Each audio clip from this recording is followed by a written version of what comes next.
السلام عليكم ورحمة الله وبركاته. الحمد لله رب العالمين، والصلاة والسلام على سيد الأنبياء والمرسلين وعلى آله الطيبين الطاهرين. أما بعد، فأعوذ بالله من الشيطان الرجيم. بسم الله الرحمن الرحيم. أفلا يتدبرون القرآن ولو كان من عند غير الله لوجدوا فيه اختلافا كثيرا.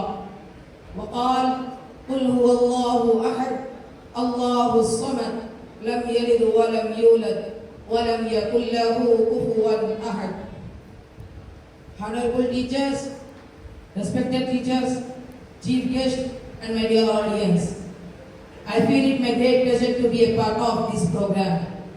The topic of my today's talk is the Quran, Allah subhanahu wa ta'ala's word.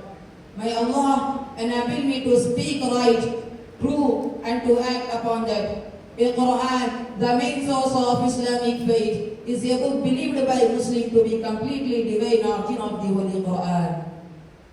The Quran, the direct word of Almighty Allah. The Holy Book Quran is the last book of Almighty Allah revealed to mankind. The Holy Book Quran is great test of Islam. The Holy Book Quran is full guidance for humankind for their social and moral behavior. The Holy Book Quran is complete guidance for humankind. Much of the Quran is about Allah, His attributes and man's relationship to Him. The Quran was revealed on Muhammad sallallahu alayhi wa sallam over a period of 23 years through Angel Jibreel alayhi salam.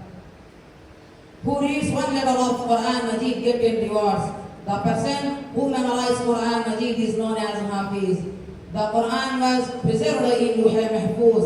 In Quran, Almighty Allah said, will preserve. The Quran, Almighty Allah said Himself, will protect this book. So, all of you try to recite Quran Majid daily. It is the duty of every Muslim to recite Quran Majid and understand each and every word with meaning. Thank you for giving this opportunity. Amin wa akhiru da'wana alhamdulillahi rabbil alamin.